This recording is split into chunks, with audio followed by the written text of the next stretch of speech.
Баршаңызға сәлем достар. Сіздермен бірге Майра Саутбекқызы. Бүгінгі видеода өзбек елінің тағамы думляма жасайтын боламыз. Видеоны соңына дейін көріп, лайк басып, комментарий жазуды ұмытпаңыздар достар. Ең алдымен етімізді шауып, турап, осылай дәу-дәу етіп турап, дайындап алатын боламыз. Мен жылқы етін пайдаландым. Сіздер қойдың етін пайдалансаңыздар да, және де қозының етін пайдаланса да болады. Мінекей көксөгіміздің барлығын қабықтарын ашып, осылай перецімізді ұзыншақ етіп турап дайындап алдық. Сәбізімізді дәл видеодағыдай осылай турап шығамыз. Мен осындай перецті, сәбіз, пияз және де помидор, капуста барлығын пайдаландым. Чесногымды ашып дайындап қойдым. Осылай барлығын видеодағыдай етіп турап шығатын боламыз.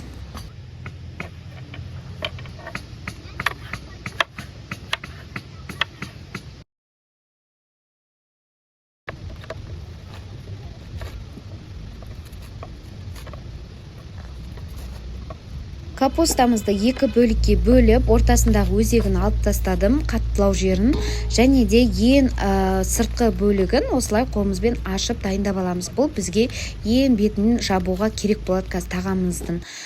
Ортасын осындай бөліктерге бөліп, турап, ортасына қос жерге болады.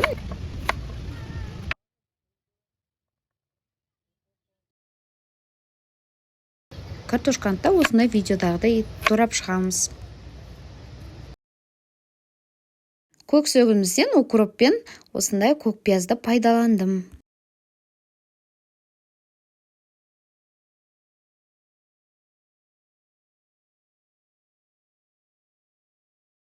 Таза ауада, таудың бөктерінде, осындай қара қазанда, ошақта пісіру үшін маған жолдасымның көмегі керек болды. Осылай көмектесіп, астына отын жағып дайындап берді. Үстіне майымызды құйғаннан кейін қызып тұрған майға етімді салып, қып-қызыл етіп қуырып алдым ең бірінші. Және де осындай чай қайнатып жатырмыз. Керемет болып жатыр. Қазір думлямамен чай ішетін боламыз бұйырса.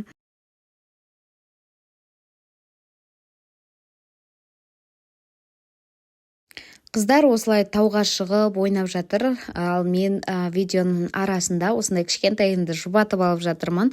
Өйткені мен қазір 3 айлық баламен осындай видео түсіріп жатырмын достар, сіздер үшін. Сол үшін видеоны міндетті түрде бағалай кетіңіздер. Ал мінекей қып-қызыл болып біздің етіміз қуырылғаннан кейін үстіне осындай пиязымызды қосып қуырып алатын боламыз. Мен негізі осылай қуырып жасағанды жақсы көрем, дәмі өте керемет болады.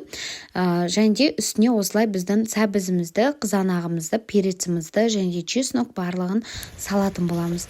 Ендігі потокта уже барлығын бетіне салып, капустамызбен жаба берсеңіздер болады. Ең главный етін қуырып алсаңыздар жеткілікті.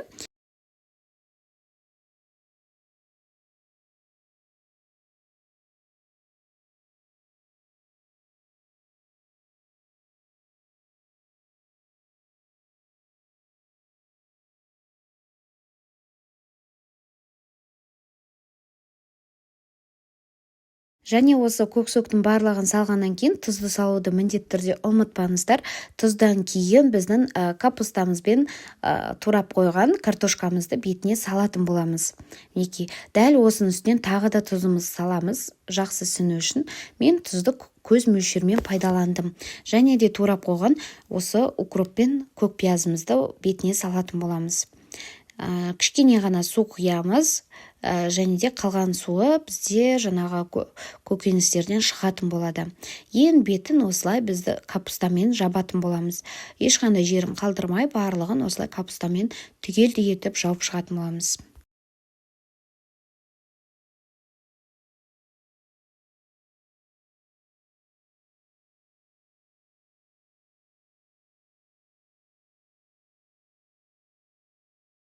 Капустамен түгелдей жабылғаннан кейін крышканы жауып, астына жай отта пісіретін боламыз. Ең бірінші қайнап алғанша мен жолдасым от салып жатыр.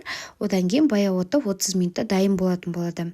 Неке барлығы басылған, бізде толып тұрған қазанымыз басылып, неке капустамыздың барлығы сочный болып, керемет болып піскен. Ең астына осындай бүтіндей капустамызды төсеп жеремізді. Үстіне қалған бөліктерін барлығын дәл видеодағыдай етіп салып алатын боламыз. күшті тәтті керемет болып піскен ғой. И то қара қазанда дәмі керемет болып шыққан. Қыздардың да жолдасым да барлығын аузында қалған ғой.